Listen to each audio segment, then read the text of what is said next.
Good morning, everyone. Good morning, Rabbi. Ketuvach, Shavua Tov. We are learning Mishnah's Pesachim, Perek Zayin, Chapter 7, Mishnah Yud Beis, Mishnah 12. Okay, now, we mentioned that if a carbon Pesach goes out of Yerushalayim, it becomes invalid. That holds true not only if the entire animal goes out, but even if just part of it goes out. The part that goes out becomes disqualified. The rest of it is still good, but the part that goes out is disqualified. Now, the question is, how are you going to deal with that disqualified piece of meat? If the whole animal becomes disqualified, what you do is you burn the whole animal, right? You got to take it to where you have to take it where sacrifice and become invalid or burned, and you burn it there. But here you can't burn the whole animal. It's only part of the animal that's disqualified. The rest of it is okay. To go ahead and say, well, just cut off that part of that part that just went out, there's a problem because you can't break a bone. So if you just cut, the part that went outside, you're gonna have to deal with the problem of cutting the bone of the carbon Pesach, which you're not allowed to do. So how do you deal with it? So the Mishna says like this: Eiver shiatza miktsasai, a part of a limb from a carbon Pesach, that part of it went out of its border, its wall. Now, what that means is like this. We know it can mean that part of the animal part of the animal's, part of it got stuck. Part of it went out of the wall of Yerushalayim. It went out of the boundaries of Yerushalayim. That would invalidate it. It also means that we know that a carbon Pesach has to be eaten by the group that has registered for it, right? And it's not allowed to go from one group to another group. Where that group is, that's where it has to stay. Where part of it to go out, meaning the animal's like still whole, but some other part of it were to go out of the area. That's the area of where this group is eating it. That would also invalidate that part. That's also called a carbon Pesach that went out from its boundary. So Aver Shiyatza Miktsasai, an Aver, that part of it, a part of a part of a limb of a carbon Pesach that went out. We have a limb and part of it went out. So you're going to cut until you reach the bone, which is explained to mean you cut into the meat all around the limb at the place where the disqualified meat begins. Ad shemagia leperek, until you reach the bone. The kailev at shemagia leperek, you then peel off until you reach a joint, and then you cut. Okay, so again, what you're doing here is you cut into the meat all around the limb at the place where the disqualified meat begins until he reaches the bone. My understanding is, let's just imagine, right? Let's just imagine this is the limb, right? And this part went out. This part went out. So what you're going to do is you're going to cut around this area. This is the area, we're calling this the area where it begins. It's really the area where the disqualified meat and the kosher meat meets. Okay. So you're going to cut till you hit the bone.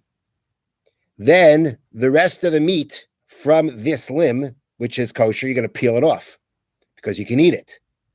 When you hit a joint, then at that point of the joint, you can cut it.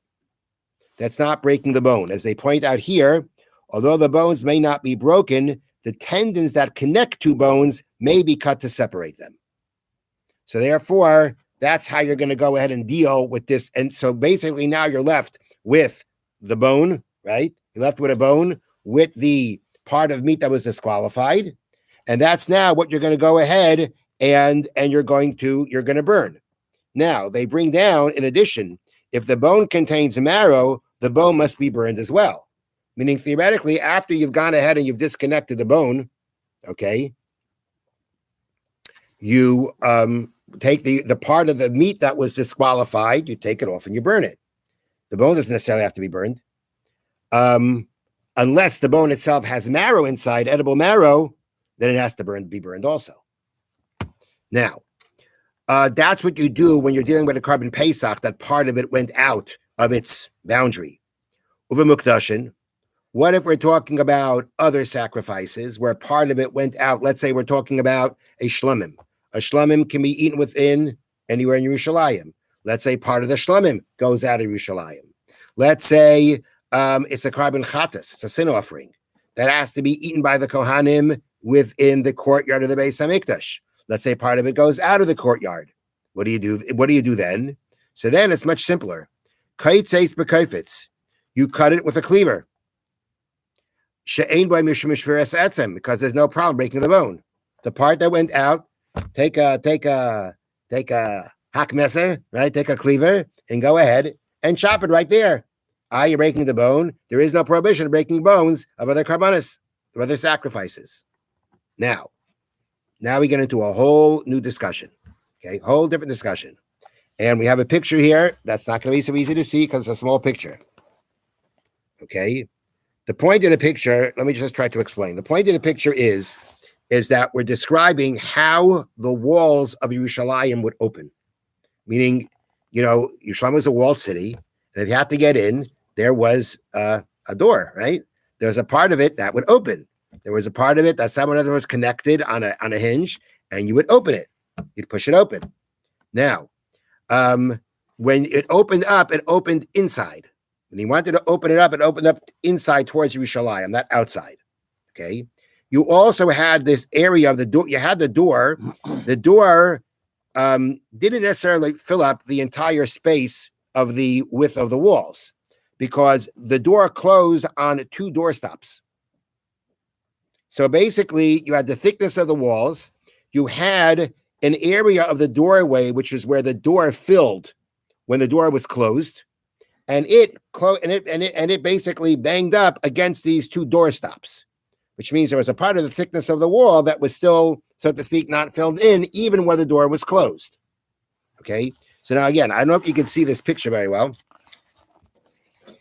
Okay. But this is the door opening inside towards Yerushalayim. That's looking down. Look. Yeah.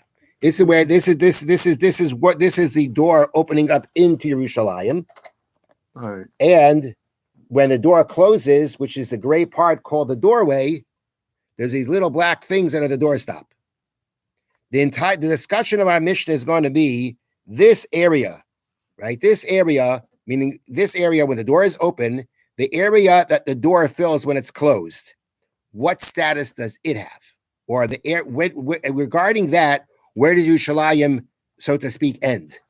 So let's read the Mishnah. The Mishnah reads, Min ha'agav v'lifnim kilifnim. That means from the doorway and in is considered inside Yerushalayim. Min ha'agav ulachutz kalachutz. From the doorway and out is considered like outside Yerushalayim. So again, in this picture, where you have the doorway here, okay?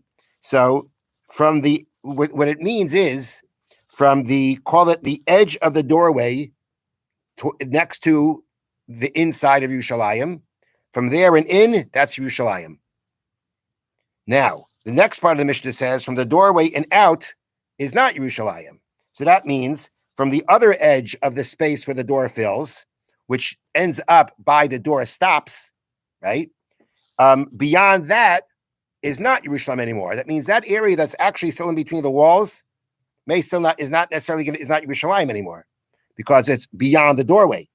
And there's Wait a second, it's beyond the doorway, and therefore that's outside of Yerushalayim. The question is, and what about the doorway itself? I mean, the Mishnah says from the doorway and in is Yerushalayim. From the doorway and out is outside of Yerushalayim. And what about the doorway itself, that area itself? So they bring down that the doorway itself is considered, let me just get it right here. As for the space of the doorway itself in Yerushalayim, that space was considered to be outside the city. Okay. However, so again, if you're talking about Yerushalayim, so the doorway was not in Yerushalayim. However, with regard to most of the gates of the temple courtyard, right, which we said this whole discussion is relevant also to, let's say, the courtyard of the Beis Hamikdash. Something that's in the courtyard is valid. It goes out of the courtyard, it's invalid. Part of it goes out of the courtyard, it's invalid. Well, how does it work there? What's inside, what's out? And apparently they had the same system in the courtyard, the same kind of doors, the kind of door setup. So they say here, they bring down here from the Gemara that as for the space of the door, okay. However, with regard to most of the gates of the temple courtyard, which is relevant for other offerings, the space of the doorway itself is considered to be inside the courtyard. So the same space, the same setup that we have here for the gates of Yerushalayim, the doorway is considered outside of Yerushalayim, but the similar setup in the courtyard of the Beis Hamikdash, the doorway is considered inside the courtyard. And therefore, that if the part of the carbon were to extend it to that area, it would not invalidate it. Then the Mishnah concludes, Hachalonos, windows. There were these windows in the wall of Yerushalayim. Okay. And basically, right, so those windows have a certain, there's a area, right? The windows were basically, you had the thickness of the wall with a window. So you have that thickness of the walls of the window. What is that considered? The and the thickness of the actual walls, meaning the top of it, the top of the walls, which is the thickness of the walls. What status does that have? The Mishnah says kalifnim. Both of those considered like inside.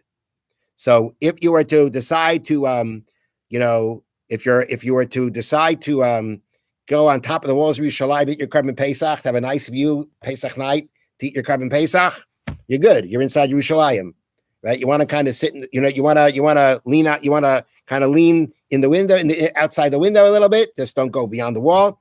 You'd be good, because when it comes to those things, those are considered inside Yerushalayim. So the windows in the walls and the thickness of the actual walls are considered inside, and therefore you can eat your Korban Pesach there. Part of your Korban Pesach goes into those areas. They do not become invalidated. Have a wonderful day and a meaningful and easy fast. Thank you. Now the